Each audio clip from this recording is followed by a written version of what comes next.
Watch this. It's Friday. We made it through the work week. Ahead for you here on the 208, we are gearing up for major election season, and we're hearing from the people. We hit the streets of Boise to preview the Boise mayoral debate, getting your questions for the candidates. There's a movement to make Idaho greater. By greater, we're talking about landmass. You can debate the rest. Greater Idaho, it would be called. And lawmakers are talking through the idea. We have an update from their most recent meeting. Kissing a pig doesn't sound great. Maybe a pig with lipstick? Nah, not much better. Anyways, it's all for a good cause. Andrew has a story for you on this Friday that you'll only see told like this on the 208. We're back. And I know it's just in time for the end of the week, but the 208 is back. Thanks for bearing with us. Happy Friday. And what a week this was. We will get to that shortly. But looking ahead to next week, we got a big event for you that I want you to mark on the calendar. KTVB, we are hosting a debate for some of the candidates in the Boise mayoral race. Incumbent Mayor Lauren McLean and retired Boise Police Chief Mike Masterson, they are set to join us right here in the KTVB studio for an hour-long debate. It'll be Tuesday at 6 p.m., and we will have it on demand as well if you miss it. You try to record it as well. But a piece of feedback that we've gotten after debates in recent years is, where did you get your questions? And to answer that, we come up with questions as a team on topics that we think that people need to know about, the big topics. But we also do collect ideas from you, the viewer at home. And sometimes we do this in a more subtle way, emails and texts, which we love, keep sending them. But this year, we decided that we were going to set up a camera downtown with a hot mic. And we wanted to ask, what do you want to ask the candidates here in the Boise mayoral race? So this afternoon, we did that. Here's what some of you had to say on the streets of Boise. My name is Mary. My question is, what are the plans for West State Street, especially near Wiley Lane? There are a series of Jersey barriers that are very difficult for bike riders or pedestrians. What's the main plan there? I've been seeing a lot of franchise businesses, nationwide firms take hold in Boise. There's a lot of legacy businesses here. I think that this new shift could possibly price a lot of independent businesses out of the market. What's something that the city can do to make sure that we actually have local brick and mortar? I'm wondering how the mayoral candidates are going to approach affordable housing. My name is Jade. First off, congratulations on becoming a mayoral candidate. That's a great career move. But I just want to know what you're going to do about all the traffic in the downtown area. I understand that the construction and the traffic, it kind of goes hand in hand. But I just was wondering if maybe the construction could just happen at night. Because I know 9th Street was closed down for a while and it made it really difficult for my work commute. My name is Adrian, and my question is, what is your main plans for Boise? What do we need to do as citizens of the state to get the state to relax their hold over Boise to help us with better tenant laws and better income? We have too much gentrification, way too many Airbnbs. And I wanted to know how the mayoral candidates would seek to retain the Californians who've come to Boise. What's your guys' solution to the parking situation down here? There's tons of new residential buildings. I went down to City Hall the other day as a resident of downtown Boise, and they didn't offer me any solutions or any parking passes for being a resident down here. Also, business owners out here have employees that need to be able to park downtown. What's the solution with parking? What's the word with parking? Let me simplify that one.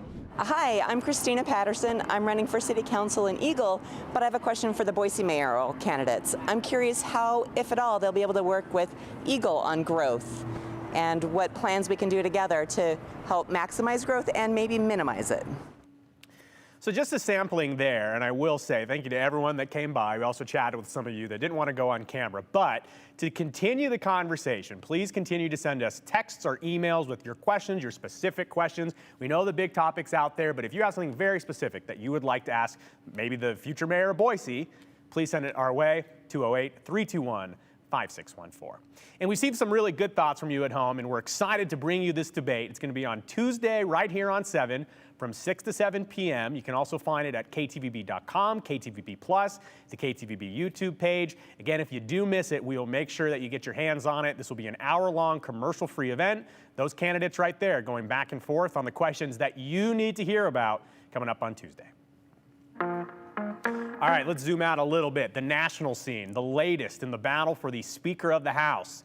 Idaho's been part of this, and today the U.S. House of Representatives, they held their third vote on Jim Jordan's nomination to be Speaker of the House. He did not do it, so it'll continue. Now, Jim Jordan was nominated by the former Speaker of the House, Kevin McCarthy, with Democrats jeering during portions of his speech. And the Democrats' choice for Speaker, Minority Leader Hakeem Jeffries, was nominated by Catherine Clark of Massachusetts. So, with 427 House members present, a winner needs a total of 214 votes to win the speakership. In the end, Jordan did not gain the number of votes needed in the Republican-controlled House. So, who did our Idaho representatives vote for in today's vote? A lot of you have been asking about this. We'll start with Representative Russ Fulcher. He tweeted today saying, quote, "I voted for Jim Jordan for Speaker of the House again this morning, and I am proud to continue to back him on behalf of my constituents in Idaho." A lot of pressure from the constituencies. On the flip side, though, Congressman Mike Simpson tweeted out this: "I'm not over the quote-unquote moon." Yes, that's a jab at Dorothy Moon for Speaker Jordan. He says to check out my latest op-ed on why Idaho deserves better. So again, you get the pun. It's about chair of the Idaho GOP, Dorothy Moon, who is in support of Jordan, and she's made that well known. Simpson says, though, in his op-ed that this raises the question: if Congressman Simpson claims to be conservative, why doesn't he support his colleague Jim Jordan for Speaker? The answer is simple. I cannot and will not support a speaker who has repeatedly taken positions against Idaho's best interests. However, he writes, Chairwoman Moon made it clear that this is the kind of speaker that she would stand behind. Congressman goes into more detail about the specific positions against Idaho that he says that Jordan has been a part of, but you get the point. So now the House of Representatives is sitting at more than 16 days without a House Speaker. This will carry on into the weekend and next week. 4 candidates who hope to replace retiring Idaho Supreme Court Justice John Stegner has been chosen. Here we go. The Idaho Judicial Council has submitted the finalists to Governor Brad Little. We'll show you the names here. You may recognize one for sure. The council put forth Judge Chris Graham from the 4th District of Ada County, Cynthia Meyer, a district court judge in Kootenai County, Judge Diane Walker, an Ada County magistrate judge, and Lawrence Wasden, Idaho's former attorney general. Now, Justice Stegner announced his retirement back in May, and he will officially step aside on October 31st. Once Governor Little chooses a replacement, that person will serve the rest of Stegner's term, which does end in January 2027. A nonpartisan election for the next 6-year term would then be held in May of 2026. Well, the push to partition a large part of eastern Oregon and make it part of Idaho, Greater Idaho, conversation is back. So remember, it's that thing where part of central and eastern Oregon want to join up with Idaho to make it, well, greater area-wise. Today, Oregon and Idaho legislators met on the Greater Idaho movement in Baker City, Oregon. A member of the Oregon House of Representatives, Vicki Breese Iverson, met with Representative Judy Boyle of Washington County, Representative Barb Ehart of Idaho Falls, and some other leaders in the movement. The idea was to talk about the possible next steps for the Greater Idaho possibility. So despite Idaho passing a Greater Idaho resolution in February, nothing has officially been passed in either the state for the movement. But the conversation is ongoing, and for those of you at home that say this is unserious, they're taking it very seriously, and they continue to push for it.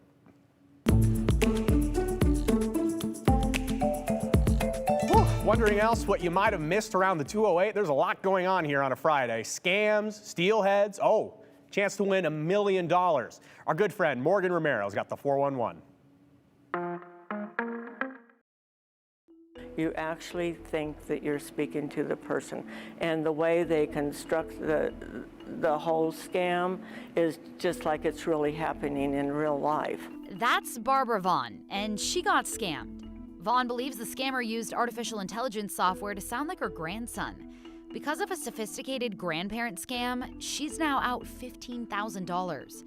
BPD financial crimes detective Brad Thorne says scamming methods are always evolving and becoming more sophisticated, with crooks using voice cloning and artificial intelligence to steal people's money and information.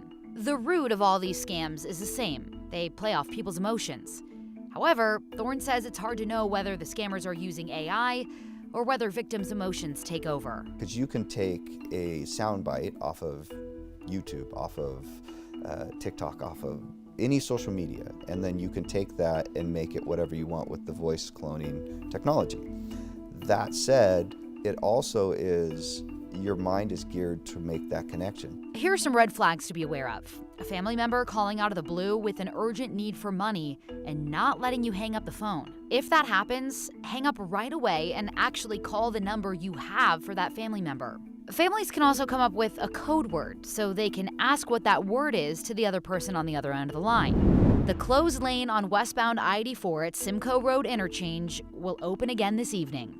The Idaho Transportation Department says it hopes to open the westbound on and off ramps of exit 74 sometime next week. However, there will still be intermittent daytime lane closures on I-84 near the Simcoe Road interchange. That should end next summer. It's finally here. Tonight is the season opener for the Idaho Steelheads hockey team. They're set to take the ice at ICCU Arena in downtown Boise tonight at 7 o'clock against the Allen Americans. Aren't we all Americans? What makes them so special? Nothing. Tickets are on sale now. And this year, KTVB is partnering with the Steelheads to make sure everyone can watch all their home games. You can watch on Idaho's very own 24/7. That's KTVB 7.2 or 7-2. For more information, just scan the QR code on your screen or text 247 to 208-321-5614. If you have lotto fever, tomorrow is a big day for you. That's when tickets go on sale for the annual Idaho $1 Million Raffle. New this year, you'll have 2 chances to win $1 million, plus dozens of more prizes between $15,000 and $10,000. You can check out all the prizes at idaholottery.com. Again, tickets go on sale tomorrow morning at 4 a.m. Tickets will be on sale until December 26th or until they sell out, and they will. Winners will be announced on December 27th. Last year, tickets for the $1 Million Raffle sold out in record time, so if you're planning on playing, you're encouraged to get your ticks ASAP. That's the 411 on the 208. I'm Morgan Romero.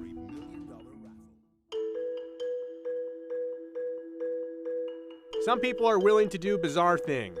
No judgment here. But some of those things, they are for a good cause. Puckering up for a pig? Yep, that's on the list. We want to hear from you. Thoughts on the show, story ideas, reaction to anything you just watched? We want to hear from you. Text us 208-321-5614. Please be sure to include your name and hashtag the 208. We'll get to some of these live at the end of the show.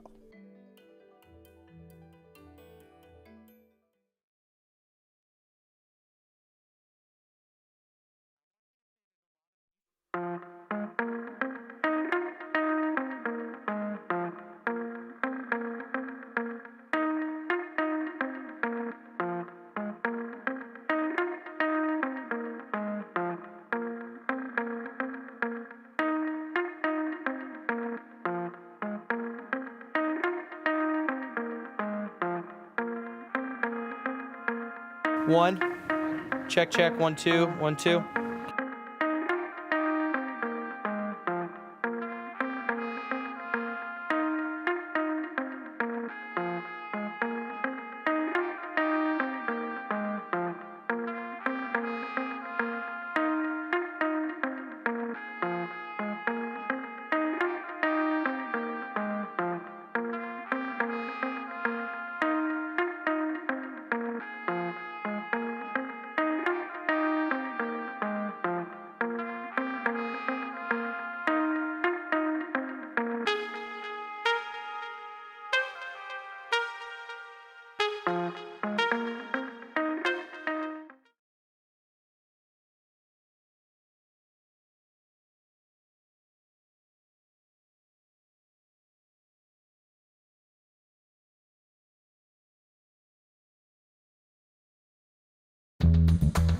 It's the deadliest wildfire in modern U.S. history. The Maui wildfires tore through Lahaina, burning more than 2,000 buildings, most of them homes. And the University of Hawaii estimates that the fire caused $6 billion worth of damage. And while most people were able to escape the fires in time, Maui County's latest count confirms the fires killed 99 people. And it caught our whole country's attention, even a local elementary school right here in Treasure Valley. For the past week, Hillsdale Elementary raided couch cushions and cleaned out car cup holders to scrape up all the spare change they could muster. It's not $6 billion, but it starts to help, and it's to help peers that are across the Pacific. Andrew Bartline has the story. From a world away, devastation can be easy to forget. It's not something that you think about. Forgetting the lost homes, the families torn, the land destroyed, until you're reminded about change. From so far away. By people so far your junior. Hillsdale Elementary. By way of an affectionate evening. So they had a fundraiser event called Kiss the Pig. Kiss the what? The pig. It's no superlative. It was so cute. The kids were chanting, "Kiss the pig, kiss the pig." Kiss the pig! A nod to the yearbook honor, where the winners have little choice. If I heard you correctly, the title today, most likely to plant one on Piglet. So it's kind of like a popularity contest that maybe you don't want to win. Yeah, maybe one where it's like an anti-popularity contest. They're like, we want you to kiss the pig. A contest determined by elementary schoolers and their 2 cents. The kids would bring in change and they would put the change in the jars. There was a list of teachers, and whatever teacher by the end of the fundraiser had the most coins and votes had to kiss a pig at the farmstead. How long was it that you guys were trying to scrap around change and look under couch cushions? Just 1 week, yeah. Just 1 week, which is nice. In the digital world, there's not a lot of change. But these kids know change is needed. One of the teachers who works at Hillsdale used to teach in Maui, and the school that she taught at had been devastated by the wildfires. That really brings it close to home. Hillsdale Elementary says the students in Maui are now learning in temporary buildings, including these, a world away.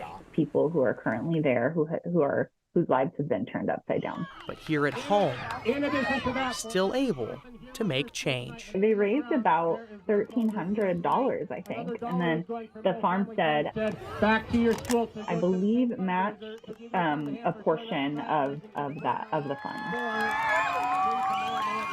If you noticed in the video, the school resource officer was one of the highest dollar raisers or earners, however you want to phrase it. So he got a piece of the pig too. Hillsdale Elementary has done this fundraiser in the past, but benefiting families at that Maui elementary school. It's a different twist to it, and that local connection made it a little more special this year. We also, Joe, tried to get in touch with that SRO. Yeah. That would have been hilarious. Talking to the teacher as well. That would have been great. But these people have jobs. Oh. So I guess they're busy at school working. Wow. Difficult to get in touch. But really want to say thank you to Ashley, who was there. Got that cell phone video for us, and she did a great job breaking it down, explaining an otherwise very confusing video. I don't want to get too sappy here on the 208, Andrew, but it seems that we have these stories here on Channel 7 where it's always elementary school classes and kids that are wanting to help people miles and miles away. Yeah. And it's the future, and it really, it's something that it's cool to see. Like when you hear from these kids and you see their excitement, it's genuine.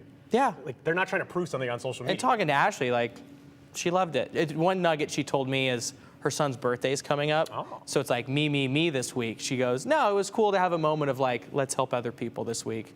So exactly what you said. It's genuine. All right, Andrew Bartline reporting. Great job this week, Andrew. We'll be right back after this.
It has been absolutely gorgeous, as you can see in those photos. Thank you for everyone that sent us in those photos. It has been absolutely fantastic, and temperature-wise, it's been just as amazing. So 77 degrees, it's a lot cooler than it was maybe about an hour ago. It was at 80 degrees, now we're at 77 here in Boise.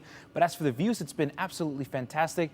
In McCall, 70 degrees in Sun Valley as well, and 72 degrees, very comfortable in the mountain areas. That is something that we've seen. The high, though, was at 80 degrees, which was only about 4 degrees shy from that record. So we've been rather warm these past couple of days and almost at that record for today, and it's going to continue on until tomorrow, but we'll get into that in just a little bit. And as for the lows, a lot warmer, about 12 degrees warmer than that low, and absolutely warmer than that 20-degree record that we've seen there. And as we take a look at the satellite radar, not much happening here in our area. And that's because we have a high ridge pressure just in our area, keeping us rather warm, unseasonably warm. And going into the weekend, we're going to stay very, very warm. So this is the temperatures for tomorrow. We see 78 degrees for tomorrow. So if you guys are planning to go out and raking the leaves, having something to do in the morning, or have any events that you guys have planned, it's going to be a perfect day for tomorrow to just be outside, enjoy upper 70s in most of the Treasure Valley. In the Magic Valley at 76 degrees for Jerome and Twin Falls, and very comfortable there in the mountain areas at 69 degrees for McCall, 68 in Stanley, and low 70s there in Haley. So this is kind of what we've seen. This high pressure ridge has been over our area for the past couple of days. It will continue on until tomorrow. But again, we're going to keep an eye on that low pressure that's going to make its way into our area going into Sunday. So it's going to cool us off just a bit. We see that sort of stream just kind of start to skew downwards and become into that trough, and then that low pressure completely takes over our area and it cools us off completely. So we're going to be very cool going into Monday and the rest of the week next week.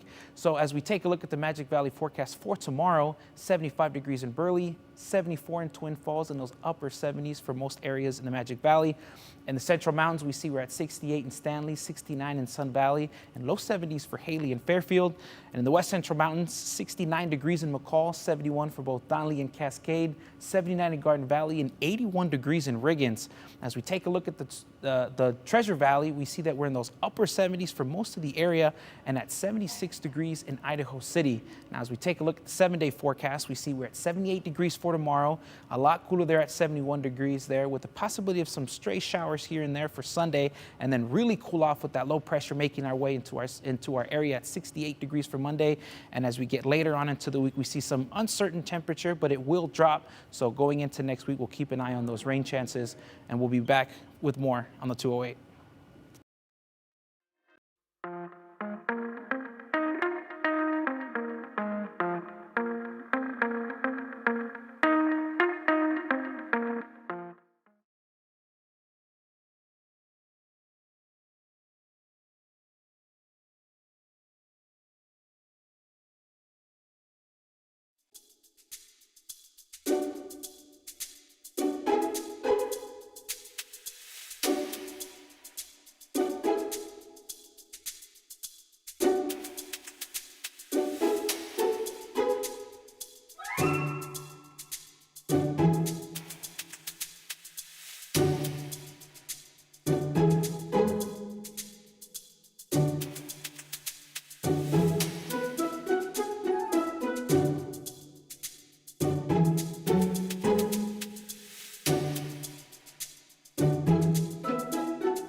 Thanks for your time this week. We appreciate it. Let's get to the comments. All right, this person says, is there a 3 strikes and you're out for the person running for the House? I don't think they should keep getting to vote and vote and vote. Yeah, I mean, this could go on forever, so there's no limit on the action that could happen there.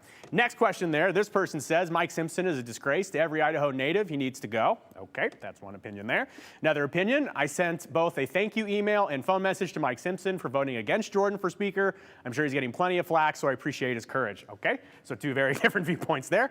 This person says, personally, I think a greater Idaho will be a greater headache for Idaho. Interesting. A lot of you had something to say about greater Idaho, so appreciate that. Love that you got choked up. Thanks for telling the cool story. Oh man, Andrew just tells a heck of a story. He got me good there. And this person says, give Hector a raise. Hector, we're getting you a raise.